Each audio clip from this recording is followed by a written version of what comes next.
Hello everyone, welcome back to my channel. My name is Dani and today I'm going to talk about all the books that I read in April. Here's my wrap-up basket with all the books that I read in the month, so I'm going to talk about them in the order that I read them. But before that, let's talk about some stats. In April I read 6 books, which was a total of 1,920 pages and 10 hours listen of audiobook. My average rating was 3.5, which is not great at all. And of the 6 books, 4 of them were new authors to me. The first book that I finished in April was House of Hollow by Crystal Sutherland. This was a book that I was very highly anticipating because it looks a lot like Horrid, which was my favorite book of last year, and it has the creepy, spooky aspects that Horrid also had.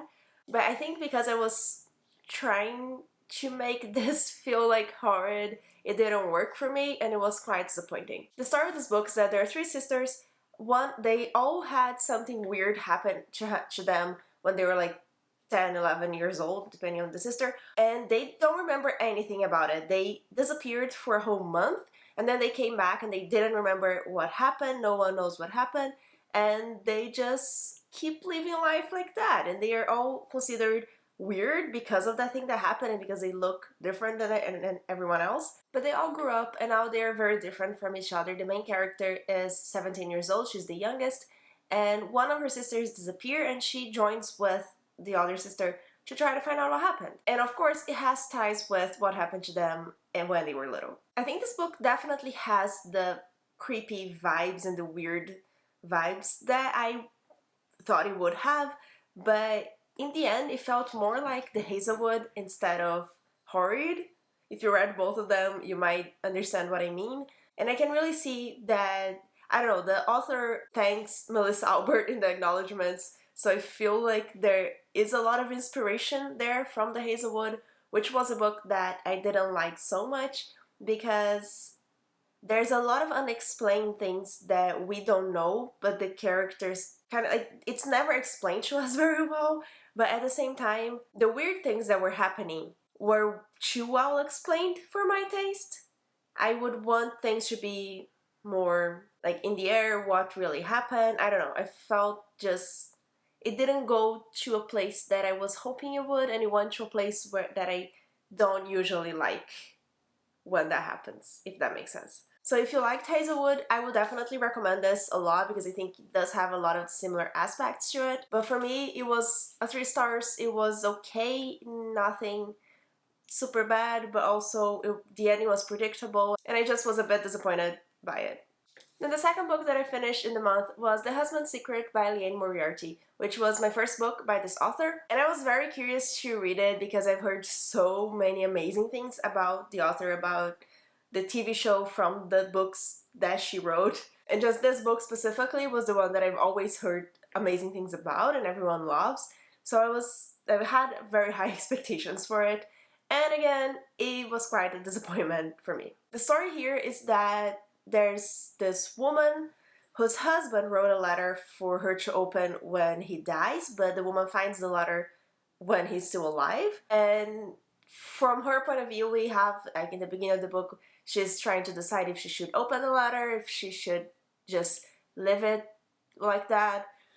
She's very curious to know what's written there, but her husband is alive, so it would be invading his privacy. And we have a few other point of views here that are also in this town where they live. Their kids all go to the same school. There's a very small town vibe here, although I think it happens in Melbourne, so not a small town, but I don't know.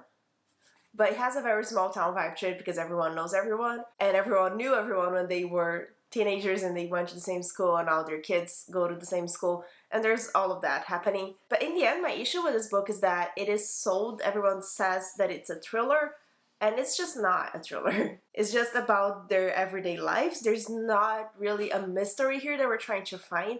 We're basically just trying to figure out how to go from here after this thing that happened.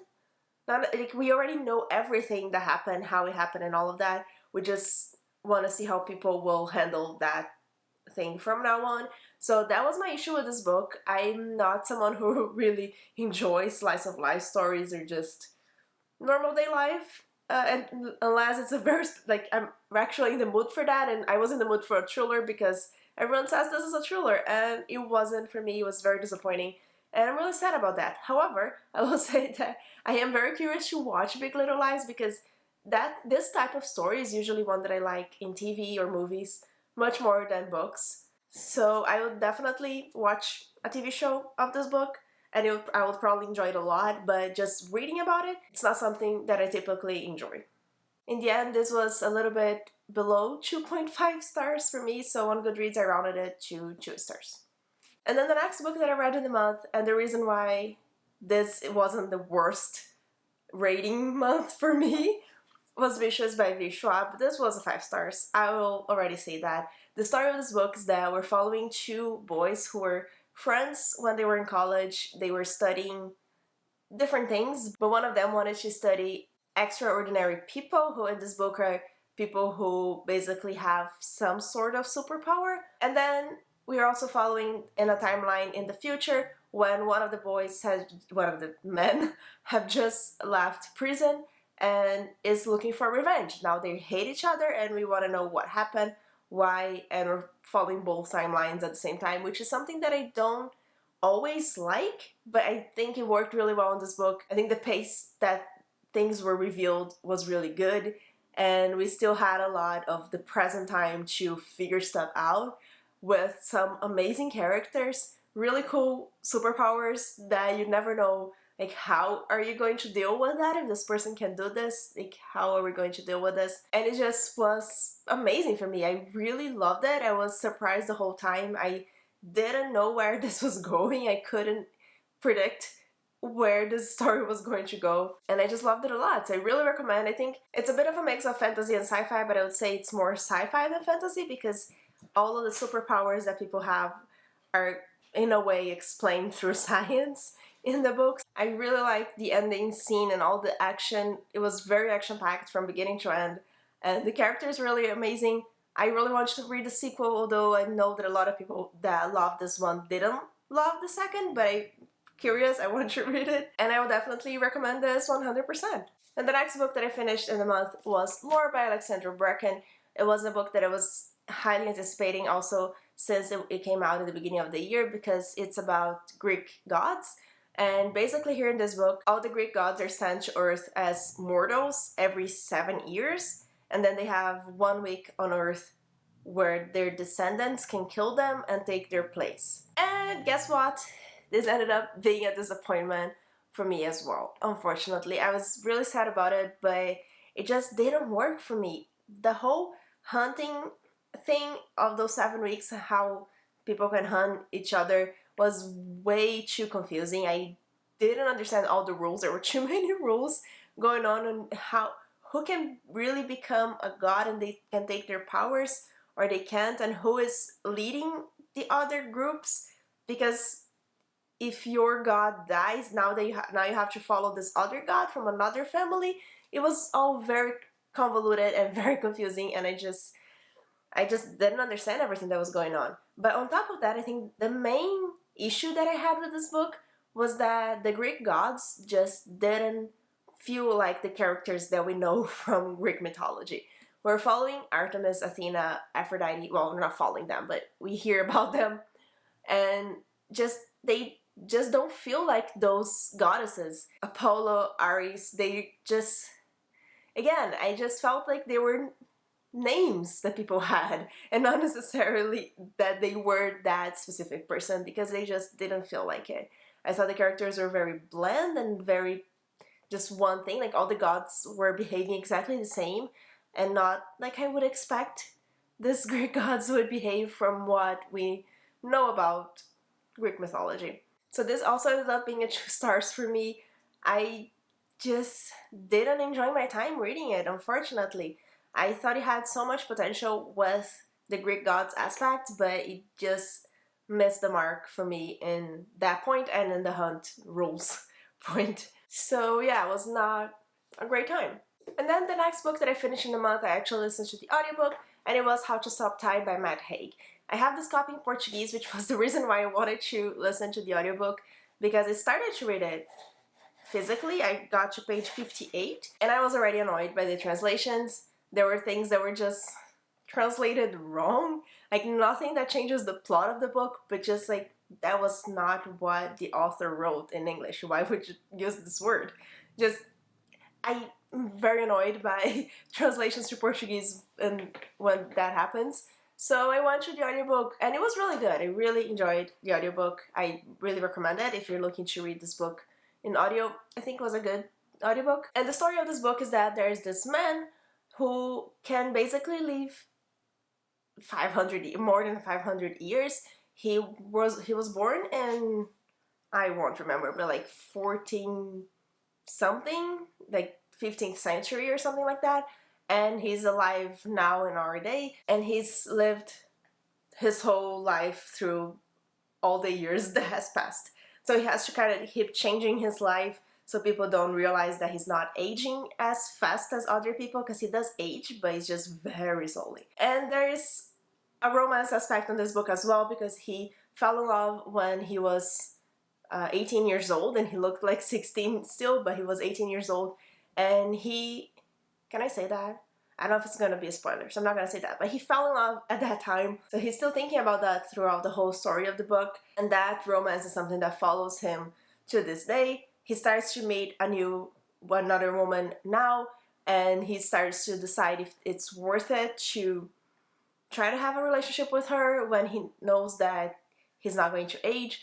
We have all of that. There's a lot that is packed in this book, but it's mostly about time and our relationship with time and how we do a lot of things because we think we don't have enough time, but then what happens when you have way too much time.